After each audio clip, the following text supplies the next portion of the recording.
Saya ingin bercerita tentang seorang kakek. Kakek ini umurnya 80 tahun. Suatu saat dia sudah mulai merasa sakit telinganya.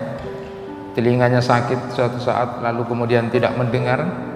Sakit, tidak mendengar.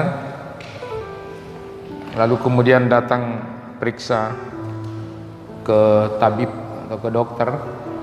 Hasilnya dari diagnosa itu kakek yang sedang bermasalah dengan pendengarannya harus diopname di rumah sakit untuk menyembuhkan sakitnya itu. Singkat cerita, beberapa hari dia di rumah sakit, lalu kemudian setelah sembuh, bagian administrasi di rumah sakit itu memberikan kwitansi untuk pembayaran, dan ketika disodorkan kwitansi itu, sang kakek itu kemudian memandangi, lalu kemudian melihat, lalu tidak terasa ketika melihat kwitansi pembayaran itu, kakek ini meneteskan air mata. Lalu bertanyalah kemudian sang administrasi di rumah sakit itu, kenapa kakek kemudian menangis? Apakah melihat jumlah pembayaran yang harus dibayar setelah ada di rumah sakit itu?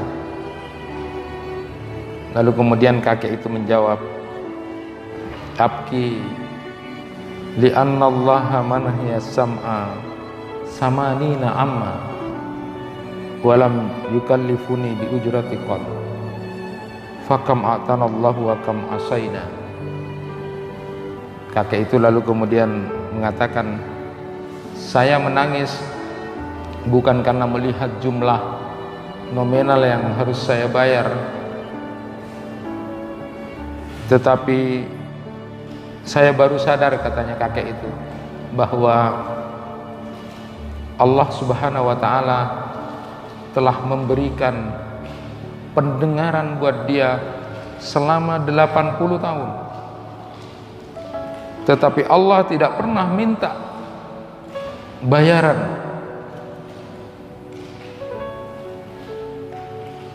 Allah tidak pernah meminta bayaran. Betapa besar anugerah Allah yang diberikan kepada kita, dan betapa besar pengkhianatan kita, maksiat kita kepada Allah Subhanahu wa ta'ala.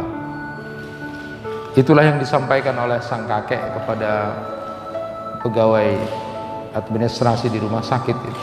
Allah tidak pernah meminta bayaran. Satu saja nikmat Allah berupa pendengaran itu. Bagaimana dengan nikmat-nikmat yang lain itu? Dalam Al-Quran disebutkan, wallahu akhrajakum min butuni ummahatikum la ta'lamuna syai'a wa ja'ala lakumus sam'a wal absara wal af'idah la'allakum tashkurun. Allah lah yang kemudian mengeluarkan kalian semua dari perut ibu-ibumu.